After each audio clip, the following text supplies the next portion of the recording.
데이비드 그레고리라고 하는 분이 쓴 책 중에 예수님과 함께하는 저녁 식사라고 하는 책이 있어요. 그렇게 크거나 아주 많은 글씨가 써져 있는 그런 책은 아닙니다. 근데 이 책에 보면 아주 짧은 대화요, 짧은 그런 이야기이지만 굉장히 의미 있는, 그리고 굉장히 강력한 그런 어떤 의미를 부여하는 그런 책입니다. 이 책에는 한 사람이 등장을 합니다. 근데 이 사람은 그의 마음이 황폐되어질 정도로 정말로 마음의 어려움 속에 있는 한 사람이 등장해요. 이 사람이 사업에 실패를 합니다. 또 사업에 실패하다 보니까 가정의 그런 어떤 화목이 다 깨져버려요. 아내가 자기를 믿어주는 것 같지도 않고 자녀들이 자기를 믿어주는 것 같지도 않습니다. 때로는 여러분, 그 마음속에 도저히 이해하지 못하는 그런 마음이 자기 안에 깊숙이 있다라고 하는 것을 알게 되었습니다. 이해할 수가 없었습니다. 내 인생에 답이 없는 것처럼 보여지고, 내 인생에 도대체 이러한 마음은, 이런 악한 마음은 어디서 생겨났을까라고 하는 그런 어떤 고민과 그런 마음들을 가지고 있었습니다. 근데 어느 날 아주 특별한 초대장을 하나 받고 그것부터 이야기가 시작이 됩니다. 그 초대장이 왜 특별하게 되었냐면, 발신의 이름을 보니까 나사렛에 사는 예수라고 하는 그런 이름이 쓰여져 있었습니다. 이 사람은 예수님 믿지 않는 사람이었습니다. 그런데 그 이름이 예수라고 하는 그런 이름으로 발신인이 찍혀져 있었기 때문에 굉장히 이것에 대해서 특별하다라는 생각이 들었고, 그 안에 있는 내용이 자기를 초대하는 시간에 식사를 초대하는 그런 초대장이었습니다. 그의 그 주소를 보면서 이제 가게 됐는데, 거기서 예수님이 정말 예수님이라고 하는, 예수라고 하는 한 분을 만나게 되고, 그분과 저녁 식사를 하면서 대화를 나누는 그런 대화의 내용이 이 책의 전부입니다. 근데 이 책의 내용에 보면 그 사람이 예수라고 하는 한 분을 만나고 이야기하는 과정 속에서 어떤 이야기를 나누냐면, 도대체 내 삶의 문제가 어디서 왔는가라고 하는 것을 그분을 통해서 듣게 됩니다. 성경을 내가 보았고, 성경을 내가 읽어보았는데 이해가 안 되는 데가 한두 군데가 아닌데, 한번 이야기를 하니까 그 이해 안 되는 부분들을 기가 막힌 방법으로 설명해 주는 것을 또 듣습니다. 무엇보다도 자기 마음 깊숙이 아무도 알지 못하는 그 속마음이 있고, 이것 때문에 자기가 이유를 알지 못할 만큼 우울하고 힘든데 답이 없다고 생각했는데, 이 예수라고 하는 분과 대화하면서 이 이유를 깨닫게 되고, 내가 내 삶의 문제가 무엇인지를 발견하게 되면서 이 사람 예수님을 만나게 됩니다. 그리고 나서 예수님 믿고 인생이 새로워지기 시작하는 그런 내용의 이야기가 이 책의 전부입니다. 여러분, 다윗이라고 하는 사람이 시편 139편 말씀에 이런 이야기를 합니다. 주께서 나를 아셨나이다. 그런데 여러분, 이 주께서 나를 아셨나이다라고 하는 이 말을 무려 5번이나 이 시편 139편에서 이야기하고 있습니다. 주께서 나를 아셨나이다. 주께서 나의 앉으심을 알고 계시고, 나의 일어섬을 알고 계시고, 내가 말하기 전에 생각하는 것도 이미 알고 계시고, 내가 걸어가는 것도 알고 계시고, 내가 행하는 것도 알고 계시고, 주께서는 나의 모든 것을 다 알고 계신다. 내가 심지어는 은밀한 비밀을 도모한다 할지라도 우리 주님은 다 알고 계신다. 내 마음을 다 알고 계신다라고 하는 게 시편 기자 다윗이 고백하는 믿음의 고백이었습니다. 여러분, 욥기의 말씀에 나오는 욥의 고백도 마찬가지입니다.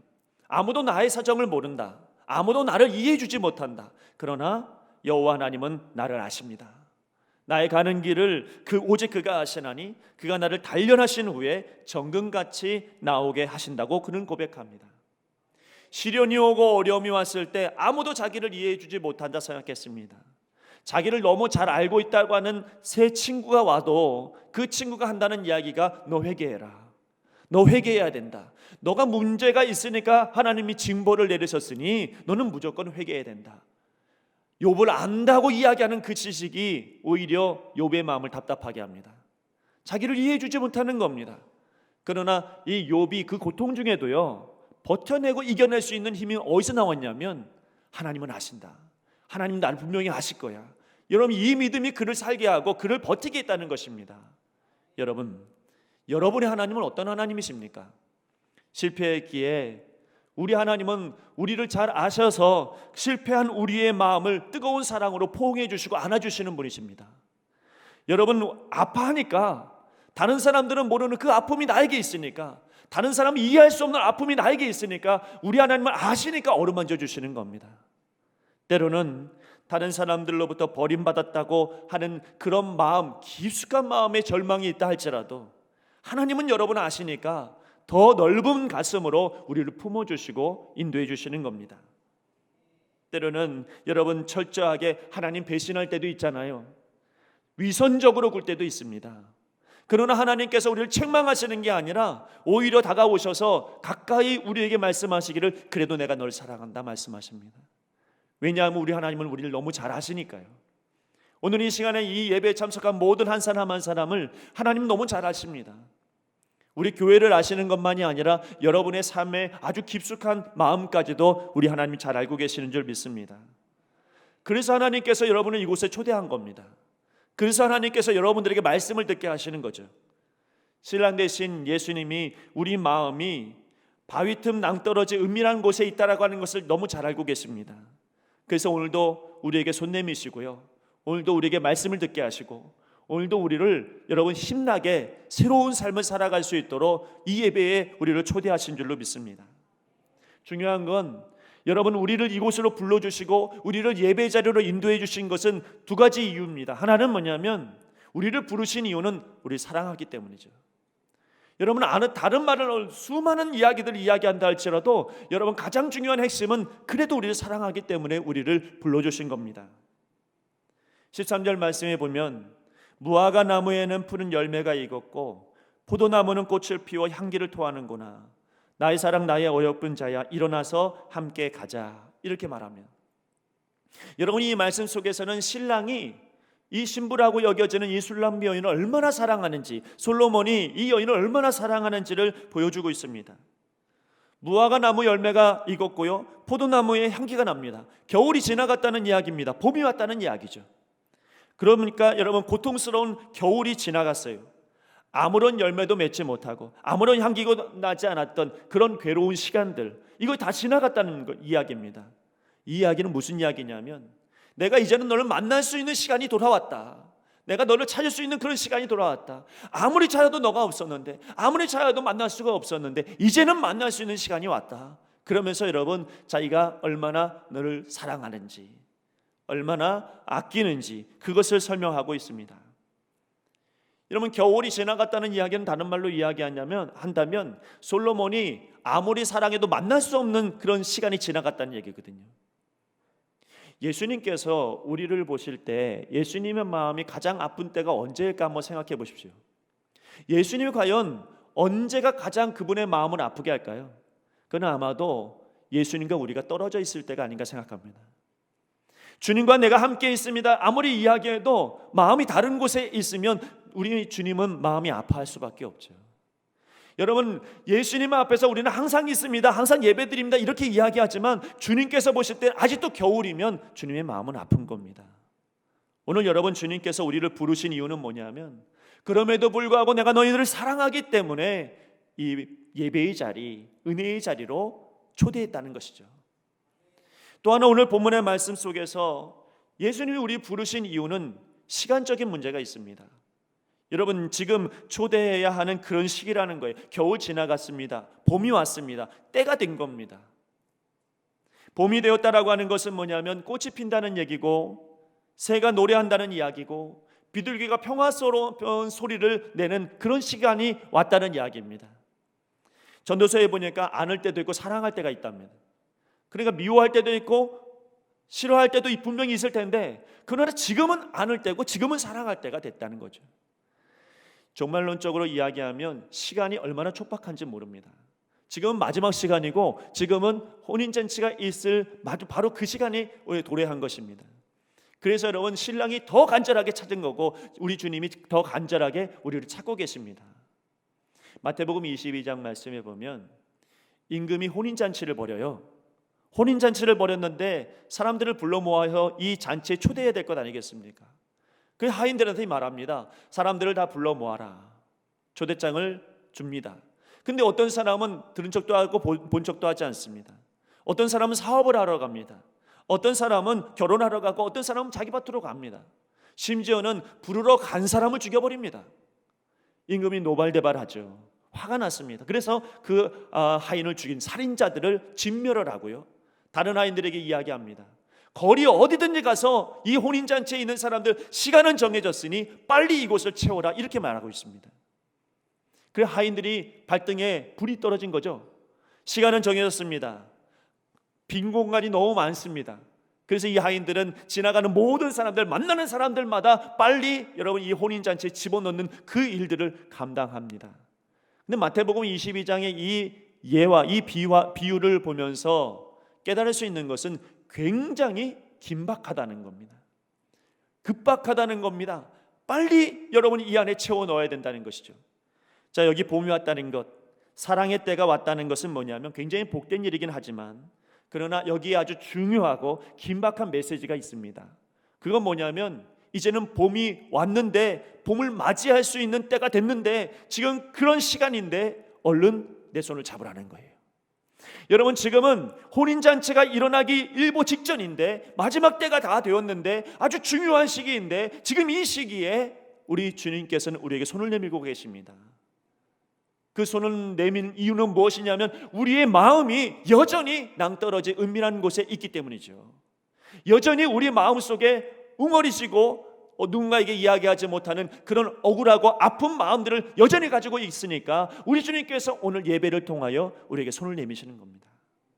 너무 떨어져 있지 말자고, 너무 일주일 동안 떨어져서 살아가지 말자고. 그것이 나에게 너무나도 괴로운 일이고 아픈 일이지만 이제는 그 시간 다 지나갔으니, 봄을 맞을 시간이 왔으니 내 손을 잡으라는 겁니다. 오늘 여러분, 왜 우리가 예배드립니까? 왜 우리가 이 자리에 있고 왜 우리가 예배의 자리에 우리가 있습니까? 이것은 그냥 우리의 의지로 된 것이 아니라 하나님이 우리를 불러주셨기 때문이죠. 왜 불러주신 것 같습니까? 여러분, 사랑하기 때문입니다. 왜 불러주신 것 같습니까? 마지막이니까 그렇습니다. 기회가 있을 때 우리는 그분의 손을 잡아야 됩니다. 문제는 우리 마음입니다. 신랑 되신 예수님께서 우리를 찾아오셨어요. 겨울과 같이 떨어져 있지 않아도 되니까 신랑 되신 우리 주님께서 신부인 우리를 찾아오신 겁니다. 금방 봄이 올 거니까 이제는 빨리 함께 가야 되는 시간이 왔으니까 우리의 손을 붙잡기를 원하십니다. 그런데 여러분, 문제는 그 신부된 우리가 아직도 우리 마음이 낭떠러지 바위 틈 은밀한 곳에 있더라는 겁니다. 여러분, 하나님께서 여러분들을 보실 때, 우리를 볼 때에 여전히 드러내지 못하는 마음들을 가지고 있어요. 아니, 이 마음만 드러내고 이 모든 것들을 내어놓으면 하나님께서 너무나도 아름답게 사용하실 것 같은데, 너무나도 행복하실 것 같은데, 아직도 여러분 드러내지 못하는 우리의 마음이 있어요. 마치 바위 틈 낭떠러지 은밀한 곳에 있는 것처럼 누군가에게도 말하지도 못하는 그런 속사정, 누군가에게도 드러내지 못하는 그런 속사정이 누구에게나 다 있더라는 거죠. 산비둘기는 여러분, 인간의 접근하기가 거의 불가능할 정도로 험한 낭떠러지나 바위 틈에 둥지를 튼다고 합니다. 왜요? 자신을 보호하기 때문이죠. 나를 보호하기 위해서라도 인간들이 손닿지 않는 곳에 둥지를 트는 거예요. 우리는 예수님의 사랑과는 상관없이 우리의 마음이 이 바위 틈 은밀한 곳에 있는 것처럼 아무도 모르는 내 마음이 있어요. 그렇게도 숨기고 싶은 마음이 있습니다. 이 숨기고 싶은 마음이 왜 그렇습니까? 아무에게도 드러내고 싶지 않은 거예요. 왜냐하면 드러내는 것이 오히려 나를 지키지 못한다고 생각하기 때문이죠. 내 이 속사정을 이야기하는 것이 나를 지키지 못하는 일이다 생각하기 때문에 숨깁니다. 또 때로는 여러분, 우리가 숨기는 이유는 뭐냐면 부끄럽습니다. 내가 너무나도 열등감을 가지고 있고 나를 한없이 작게 보이고 그리고 자기를 비하시켜 버립니다. 또 여러분, 우리가 숨기는 이유는 뭐냐면 믿음이 없습니다. 아무도 내 고통을 이해할 수 없다고 단정해 버리고 스스로 마음을 닫아 버립니다. 그러니까 누구도 신뢰할 수가 없습니다. 그래서 아무도 가까이 오지 못하도록 다른 건 다 오픈해도 내 마음 깊숙한 곳은 닫아 버립니다. 때로는 외롭습니다. 기대만한 것이 없기 때문에 오히려 스스로 고립되고 근본적인 문제의 원인을 알지 못하니 더 외롭습니다. 그러나 솔로몬이 비둘기 같은 술람미 여인을 찾아냈듯이 오늘 우리 주님께서 비둘기같이 숨어버린 우리의 마음을 찾아내셔서 예배 자리로 인도하여 주시는 겁니다. 그 깊은 곳에서 오늘 나오라고, 오늘 그 깊은 마음에서, 아무도 모르는 그 외롭고 힘든 마음에서 우리 건져내라고 하나님께서 우리에게 역사해 주시는 거죠. 오늘 예수님께서 여러분에게 손을 내밀 때 예배를 통하여서 여러분 그 손을 잡으시길 바랍니다. 주님을 만나는 역사가 우리 가운데 있기를 간절히 바랍니다. 바위 튼 낭떠러지 은밀한 곳은요, 사람의 손길이 미치지 못하는 거예요. 오직 예수님만이 우리를 건져내실 수 있습니다. 여러분, 이 마음을 누가 알겠어요? 누가 이야기한다 할지라도 그 이해할 수 있겠습니까? 이해할 수 없죠. 오직 주님만이 우리에게 손을 내미시는 겁니다. 풍랑에 빠진 우리가, 여러분, 배 위로 올라가는 건 내 힘으로는 안 되는 거예요. 배 위에서 손을 내밀어 주셔야 그 손을 잡아야만 가능한 거죠. 아무리 손을 내민다 할지라도 내가 못 잡으면 무슨 의미가 있겠습니까? 여전히 풍랑입니다. 그러나 오늘 주님의 손을 붙잡으면 여러분, 우리는 배에 탄 안전한 자가 되고 구원받은 주의 백성들이 되는 것입니다. 그러기 위해서 우리 주님께서 오늘 말씀하시는 것은 다른 것이 아닙니다. 내 손을 잡기 위해서 필요한 것이 있다. 내 손을 잡기 위해서 내 손을 잡는다는 게 무엇이냐? 먼저는 너 얼굴을 내게 보여라. 여러분, 여러분의 얼굴을 우리 주님께 보이시기 바랍니다. 얼굴은 다른 게 아닙니다. 얼굴은 성경을 통해서 누누이 이야기하고 있는 것은 얼굴은 인격입니다. 그 인격이 얼굴에 다 나타나게 되어져 있습니다. 여러분, 그래서요, 그 마음의 인격을 오늘 주님께서 하시는 말씀은 그럼에도 불구하고 아무도 알지 못하지만 그 마음의 인격을 내게 보여라, 이렇게 말씀하고 있습니다. 그게 내 손을 잡는 것이라는 거죠. 생각해 보십시오. 우리가 아는 것이 인격이에요. 하나님을 얼마나 아느냐가 내 얼굴에 나타나게 되어져 있어요. 하나님을 모르면요, 영원히 여러분, 우리는 고통과 어려움 속에, 그 묶여있는 마음 속에 해결하지 못하고 살아갈 수밖에 없어요. 근데 하나님을 알아요. 그럼 그 아는 것 때문에 내가 살아가는 거예요. 아무도 나를 인정하지 않고 알아주지 않고 내 마음 깊숙한 곳까지 이해해 줄 수 있는 사람은 단 한 사람도 없어요. 그래도 내가 알고 있는 지식이 하나 있다면, 여러분, 우리는 수없이 들었던 이야기가 하나 있어요. 하나님이 우리 사랑한다.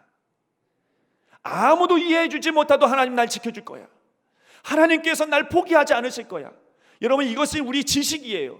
이 지식이 우리가 하나님 앞에 고백하면 그게 바로 주님의 손을 붙잡는 거예요. 여러분의 인생에서 여러분의 하나님을 아는 지식이 여러분을 살릴 겁니다. 하나님을 아는 지식이 많으면 많을수록 우리의 인격이 달라질 것입니다. 또 하나, 하나님 앞에 하나님을 사랑하는 그 감정이 내 인격이에요. 혈기를 부려보세요. 여러분, 원망해보세요. 비판해보세요. 판단해보세요. 얼굴에 다 나와요.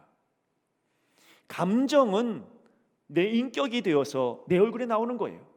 그럼 반대로 하나님 사랑합니다, 하나님 의지합니다, 하나님 바라봅니다, 여러분, 그러면 행복해요. 그 행복한 얼굴이 고스란히 얼굴에 나타나는 거예요. 이게 인격이 되어지는 것입니다. 그래서 여러분, 힘들고 어려워서 내 마음간에 꼭 감추고 있는 것이 있다 할지라도 내 마음에 그래도 하나님 나 사랑하시지, 그래도 하나님 나를 바라보시지, 나도 하나님 주님 사랑합니다, 여러분, 이러한 마음이 하나님 앞에 고백되어지면 되어질수록 우리는 주님의 손을 잡는 겁니다. 내가 하나님 앞에 감정을 드러내면 드러낼수록 하나님께서 주시는 그 손을 내가 잡는 것이에요. 또 하나, 결단하는 의지가 내 인격이에요. 행함이 없는 믿음은 가짜입니다. 쉽게 말해볼까요? 여러분, 찬양할 때에 내 안에 성령님께서는 계속 자꾸 손들라고 말씀하시는 것처럼 보이고 손들고 찬양하고 싶은 마음이 들어요. 그러면 들든 안 들든 그건 중요한 게 아니라 내 마음의 뜻대로, 내가 원하는 대로, 성령님이 역사하시는 대로 손들면 그만이에요. 중요한 건 여러분, 내 의지를 멈추지 말고 의지대로 결단하는 거예요. 그래서 여러분, 예수님의 발 앞에서 마리아가 말씀을 들을 때 예수님이 칭찬했습니다. 왜 칭찬했냐면 다른 거 칭찬하지 않았어요. 마리아는 이 한 가지를 선택했다. 그가 여러분 마음에 가지고 있었던 걸 결단한 겁니다. 말씀 듣기로.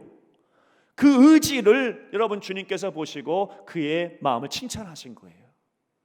오늘 여러분, 우리는 행함으로 이 얼굴을 드러낼 때 우리는 주님의 손을 잡고 일어나게 되어지는 것입니다. 여러분, 이렇게 우리가 아는 지식, 우리가 가지는 감정, 우리가 하는 의지로 얼굴을 드러내는 것이고, 이걸 성경은 뭐라고 이야기하냐면 그게 아름다운 것이라고 설명하고 있어요. 그뿐 아닙니다. 오늘 말씀에 얼굴 내밀라, 인격을 드러내라 이렇게 말씀하실 뿐만 아니라 네 소리를 내게 들리게 해라. 이 소리는 뭐냐면 우리가 겉으로 내뱉는 소리를 말하는 게 아닙니다. 여러분 마음 깊숙이 가지고 있는 그 소리를 주님께서 나에게 들리게 하라 말씀하시는 거예요. 그게 내 손을 잡는 거라는 거죠. 우리 주님은 현란한 우리의 기도 소리를 듣고 싶어 하시는 게 아니에요.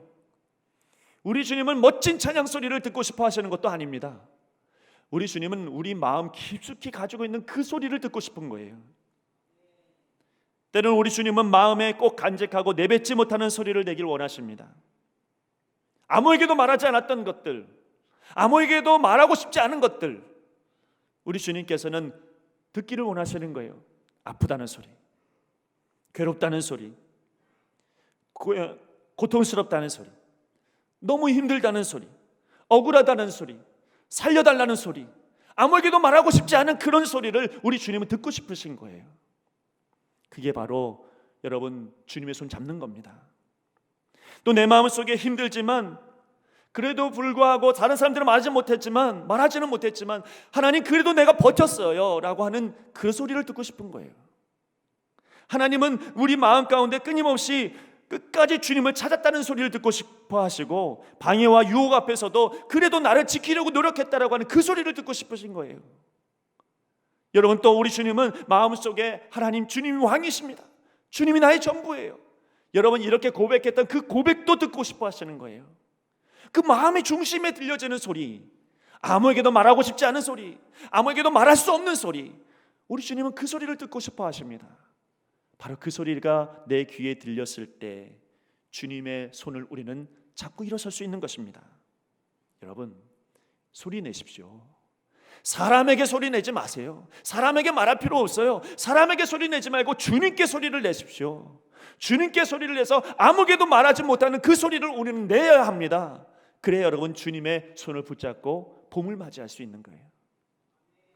우리는 낭떠러지 은밀한 곳에 있는 그 깊은 마음들을 가지고 있어요. 아무도 말하고 싶지 않은, 누구의 손도 닿고 싶지 않은 그런 마음. 근데 오늘 주님께서는 우리를 찾아내셔서 거기서 건져내기를 원하십니다.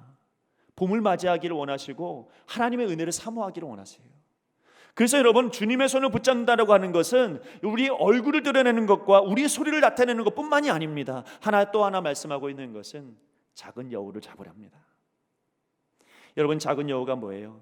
이거는 주님과 우리의 관계 속에서 끊어버리게 만드는, 방해하는 거 아닙니까? 여우의 특징이 뭐냐면 아주 간사합니다. 그래서 여우 같은 사람을 뭐라고 하냐면 아주 간사한 거죠. 그래서 여러분 여우의 특징 중에 하나가 이 간사함인데, 이 간사함을 영적으로 해석하면 두 마음 품는 거예요. 겉모양은 믿음 좋은 것 같고 근데 속은 안 그래요. 겉은 깨끗한 것 같은데 속은 안 그래요.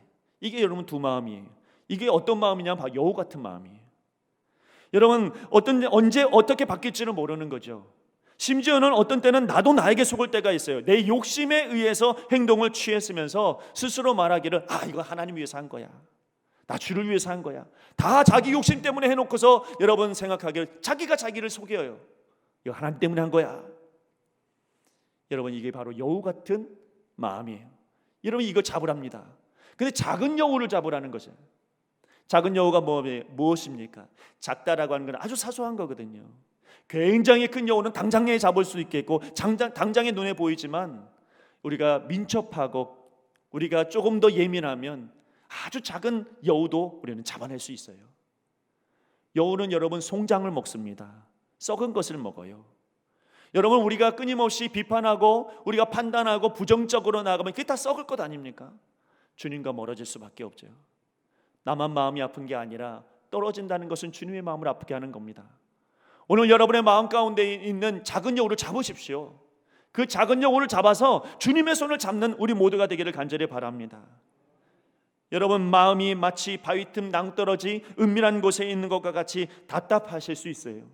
실패의 연속을 맞이하면서 내 인생은 왜 이럴까, 답이 어디서 나올까 이렇게 고민하는 마음들이 우리 가운데 있을 수 있습니다. 갑자기 닥친 고난과 갑자기 닥친 여러분 육체적인 질병과 이런 것으로 말미암아 우리가 하나님 앞에서 참으로 어려운 마음들을 남에게 말하지 못하지만 나에게 가지고 있는 마음들이 있어요. 그러나 오늘 주님께서 그 마음을 아신다는 얘기예요. 그 마음을 잘 알고 계시니까 주님께서 오늘 다른 누군가에게 이야기할 것이 아니라 바로 나에게 손을 내밀고 계십니다. 그게 예배예요. 이 예배에 우리는 주님을 만나야 합니다. 지금 주님이 내민 그 손을 우린 잡아야 됩니다. 그 잡기 위해서 얼굴을 내보이고요, 우리의 그 속사정의 그 소리를 하는 주님께 내야 돼요. 사람들한테 말할 필요 없어요. 우리 주님께 소리를 내시면 됩니다. 또 하나, 우리가 주님과의 관계 속에서 끊어버리게 만드는 그 악한 작은 여우를 우리는 잡아내야 합니다. 여러분, 이제 우리가 주님께서 주시는 이 은혜를 가지고 또 일어납시다. 우리 신기전교회 모든 성도들이 여러분 예배가 회복되어짐으로 말미암아 주님의 손을 붙들고 그 억울하고 힘들고 마음 아팠던 모든 것들 속에서 이제는 벗어나서 주님 잡고 또 이겨내면서 겨울이 지나갔다는 것을 선포하고 감사함으로 나아가는 우리 모두가 되기를 간절히 바랍니다. 이게 예배고, 이 예배에 우리 주님은 여러분을 초대하신 겁니다. 기도하겠습니다. 하나님, 매일매일 우리의 삶의 문제가 여전히 남아있음을 고백합니다. 아무도 이해하지 못하는 문제, 아무도 해답을 말해줄 수 없는 마음의 어려움, 아무에게도 들키고 싶지 않은 마음들, 이런 모든 마음들 속에서 여전히 우리는 허덕이고 여전히 우리는 괴로워하며 여전히 외롭습니다. 그러나 오늘 우리를 예배의 자리로 인도해 주신 것은 그 마음에서 우리가 건져냄 받기를 주님께서 원하시기 때문인 것을 고백합니다. 그러므로 예배를 통하여서 예배함으로 말미암아 완전하신 주님을 찾게 하시고 완전하신 주님을 의지할 수 있도록 인도하여 주시옵소서. 감사하며 예수님 이름으로 기도드리옵나이다. 아멘.